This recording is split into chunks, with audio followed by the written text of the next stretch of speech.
Namaste, beautiful yogis. I am here to talk about weight loss. In regards to diet and weight loss, I was just having a conversation with a beautiful yogi about weight loss and the cycle of diets. And I went to type on a post, as I do normally post on Instagram. And before I even got to any point, was way over characters. Exceeded the maximum characters easily. So I figured I'll just do a video because somehow today I don't feel like typing again.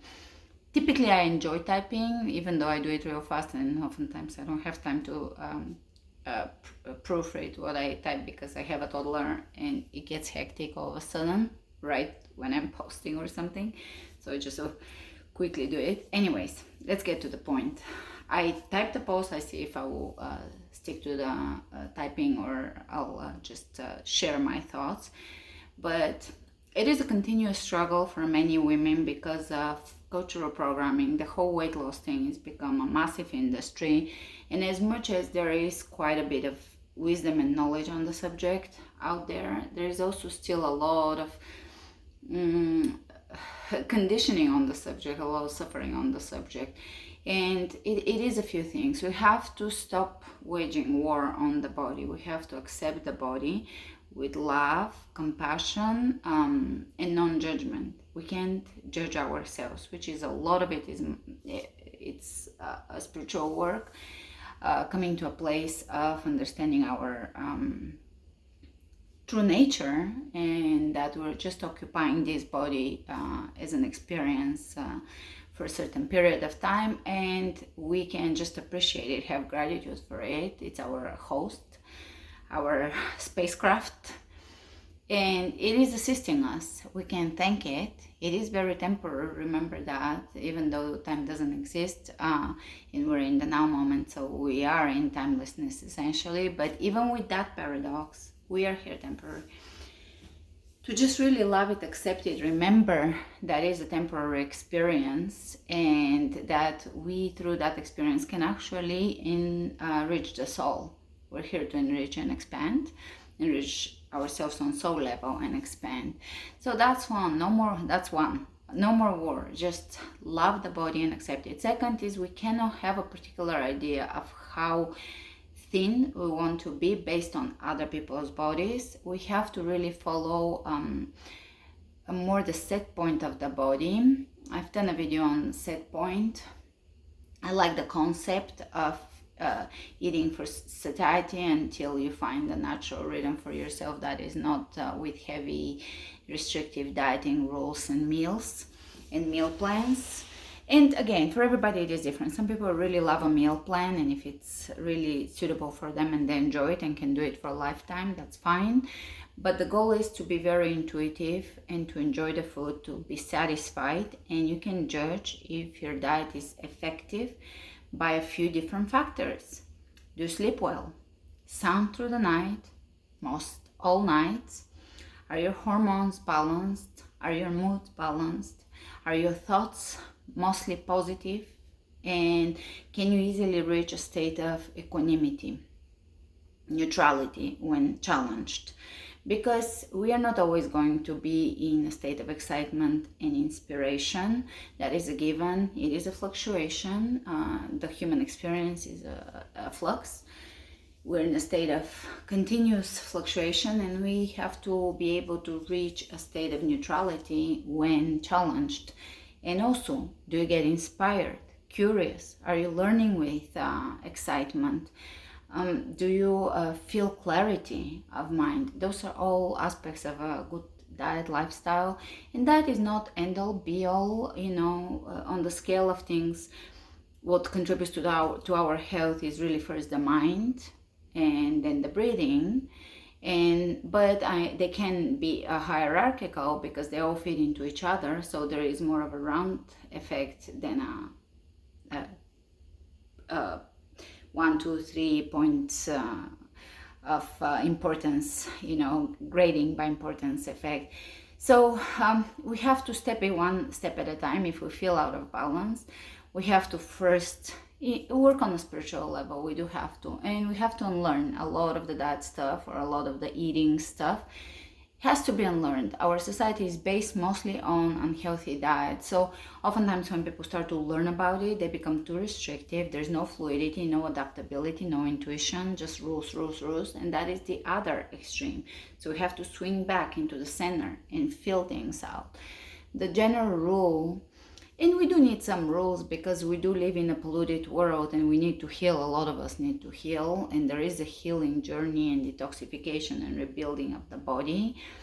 But the general rule is to eat whole foods that are not processed for the majority of our meals, 97 to 100%, and to never restrict calories. Counting calories at first is important to a degree, and nutrients, because oftentimes when you're switching to a new diet, even if it's a healthy diet, you have to have a little bit of understanding where you're at. And eventually there shouldn't be any calorie counting or pre-planning or thinking about it. It should be just a natural flow. No other mammal thinks about their food, so they instinctively know what to eat. So that's the plan, to just go back to that state. As long as we eat whole foods, and we do satiety at each meal. For me, I personally don't eat often, as you know. I like to eat one meal a day. I'm in a time spin where I couldn't even fit anything more into my day. Everything is moving very fast. I think we're in a in a timeline or in a dimension where it's just everything is just a whirlwind. I am excited. I have some things to accomplish, to learn, to work, to do for other people. And before I know it, every day it's 6 o'clock. Before I know it. And we only experience hunger when we're used to. So if we eat 3 meals a day, we'll be hungry before each meal. So that is, it's less of a point here. It's more of eating enough at each meal until satisfaction and satiety. Now, other factors, that would be another factor. Are you satisfied? Satiation. Are you hungry through the day? I'm never hungry. Up until it's time for a meal, I don't think about food. It doesn't cross my mind. I'm good at shopping. I always have a lot of dates, apples, bananas, lettuces, cauliflowers, etc.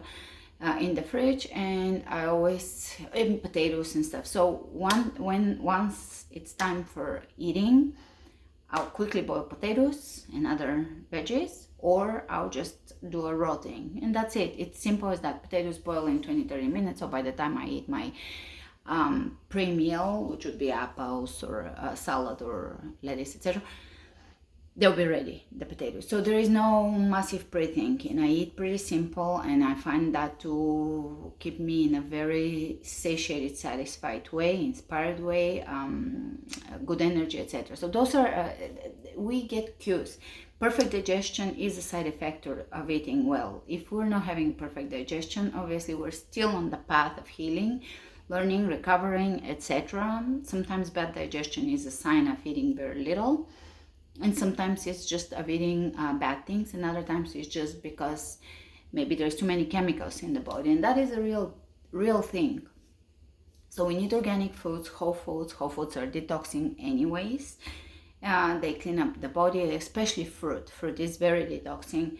So it's a road to getting there, but the goal is absolute intuitive eating, no judging the body, not expecting a certain weight or size or shape from the body, but rather health, good energy, good sleep, good hormonal balance, good state of mind.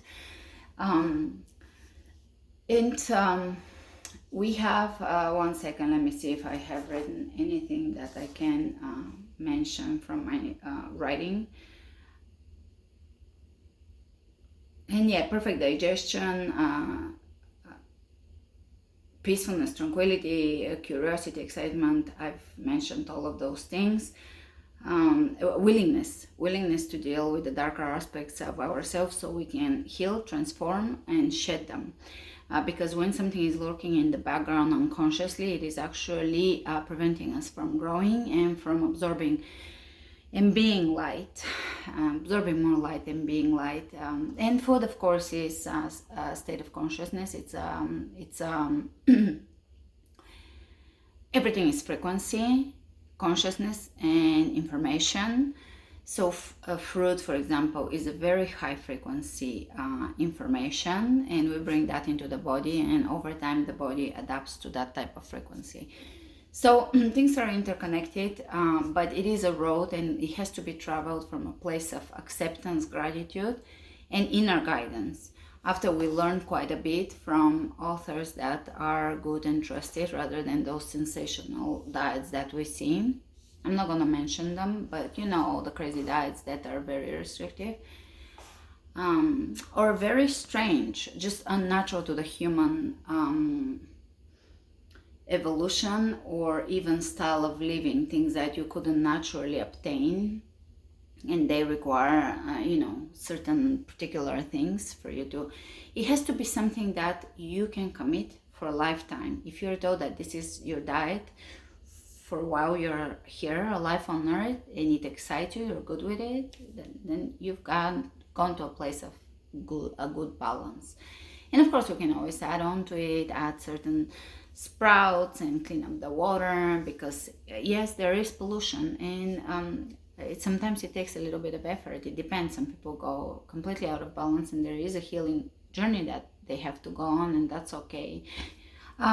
Life is not a flat curve, a flat line. It's ebb and flow, but we are ultimately developing more self-knowledge and inner guidance, and from there is going to be no question about food, what is seasonal, what's around, what is appealing, what has good flavor and taste. Even can you eat it without oil and salt and stuff? It doesn't mean you don't fix it up, but it should be something very delicious anyways. It's in simplicity usually leads to better appetite, better digestion, better connection to the food, because it's the taste buds are not overstimulated, but this experience is just as satisfying as eating junk food.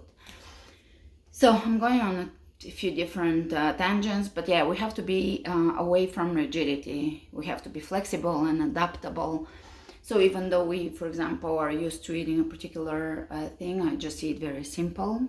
If I'm somewhere, if I'm traveling, I'll eat whatever is available there within my, again, cravings or within my attractions. But we have to be able to adapt and not be in a box. That is a mental box. We're not, when people are very rigid, it comes from here. It's not from here. Here, there is a little bit of, there is a lot of fluidity and understanding. And the ultimate goal is to not think about food, because we ultimately, it's in our instincts to eat the right food. And provided that there is so much unlearning to do, because everything is based on highly processed foods, chemicals, additives, oil, salt, sugar, everything is coated with also non-organic foods. And that leads to another aspect, organic.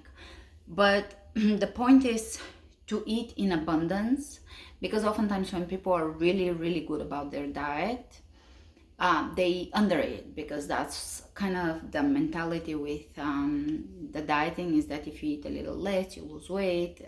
But the problem with that is that you will binge sooner rather than later, and it is just a vicious cycle, to where when we eat to satisfaction, we find our natural weight, we're comfortable in our body, and as I mentioned, the mind and each aspect of life balances itself out.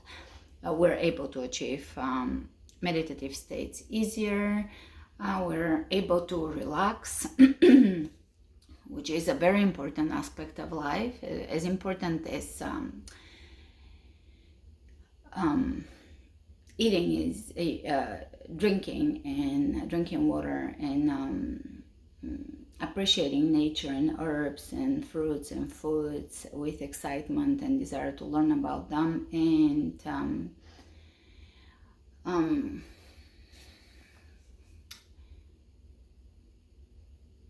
one second.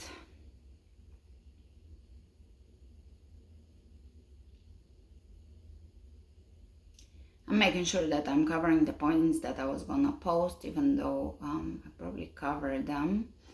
Yeah, also another aspect is no allergies. That is more an aspect of the body being detox, because we I think naturally can detox from eating whole foods. Sometimes it depends on how bad the situation or sickness or disease is. Obviously, tweaking is needed for a period of time and periodically. But also with seasonal eating, that is actually winter is refeeding and summer is detoxing naturally if we just follow the seasons. And if we live in a tropical environment, then it's a lot of really detoxing and refeeding on a day-to-day basis because of the fruit available there, the sweet potatoes, etc. So it's just a continuous cycle of appreciating the body and approaching it with the desire to nourish and heal it rather than restrict it and punish it. And I think that's it. This is a 15-minute video and really is very simple, but because we have to decondition ourselves, deprogram, it may actually be complicated at first until it becomes easy and simple. That's the irony. But yes, the main point here I would say is rest and feed the mind, and be in a state of gratitude and eat enough, always until satisfaction and satiety, because that's the only way to achieve your perfect weight. And that's it. I think that's it. I hope it was clear, because I was kind of trying to cover certain points I wrote, but I hope I made some sense, if not perfect. And I'll see you soon with another video, post, class, etc. Namaste.